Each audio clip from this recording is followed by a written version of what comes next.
Karibuni ndugu watazamaji wa Kibenge TV, tunawakaribisheni popote mlipo kufuatilia habari zetu za uhakika tuziletazo kwenu kila tunapozipata.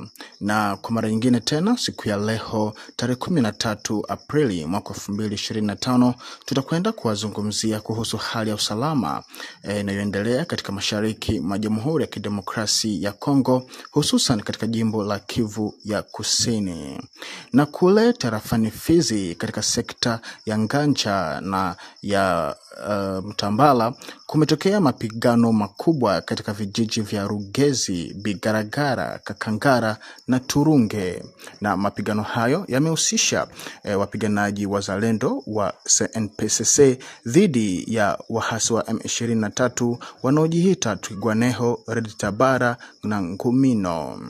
Na kutokana na duru zetu zipatikanazo maeneo hayo zinasema ya kwamba vijiji hivyo vilikuwa vinamilikiwa hapo awali na wahasi hao, ila kutokana na mashambulizi ambayo wazalendo hao wameyafanya hiyo jana tarehe 12 Aprili mwaka 2025 ndiyo imesababisha wahasi hao kukimbia na kuacha vijiji hivyo vikitekwa na wazalendo. Na duru zingine zinasema ya kwamba miili isiyokuwa na uhai ya wahasi hao bado inaendelea kuonekana katika maeneo hayo, huku baadhi ya takriban mateka zaidi ya 6 ndio ambao wametekwa. Na kwa ajili ya utafiti tulikwenda kumtafuta msemaji makamu wa chama cha CNPSC kinachoongozwa na Generale Amuri ya Kutumba, naye alikuwa na haya ya kuongea. Kwa hiyo leo ni siku ya 6 tariki 12 mwezi wa 4 2025, si mwingine mboto ya batu mwani batu Bushiri Egre mzee dola kubwa. Na watolea habari za mapambano ambapo Parugezi, Bigaragara, Kakangara na Turunge. Jeshi la wazalendo wa Mheshimiwa William Amuri ya Kutumba, mkombozi visionnaire mbeba maono kwa maana force numero 1, limefanya kazi kubwa sana kwa eneo hizo, ambapo limepambana na jeshi la magaidi, jeshi la wavamizi kutoka Rwanda, Uganda, pamoja na jeshi la Red Tabara, Twirwaneho, Androide, Ngomino. Eneo zote hizo adui alikuwa amekwisha kudhibiti, lakini siku ya leo adui amepata kichapo kikubwa sana na kuacha miili yao na baadhi ya wengine kushikwa mateka.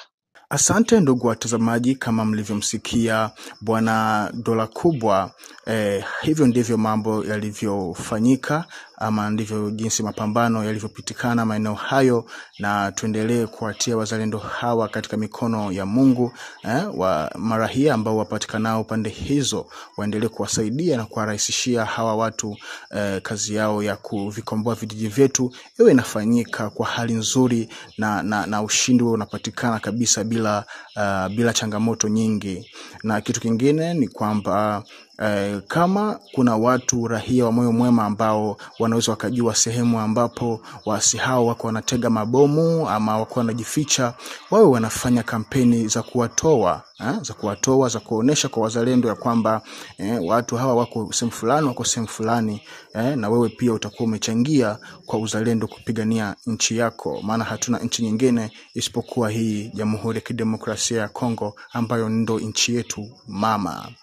Na kwa kumalizia ndugu watazamaji, kama alivyosema dola kubwa ya kwamba wanaomba kuungwa mkono na rahia, takwenda kutumia fursa hii kukumbushia kuhusu operation Saidia Mzalendo.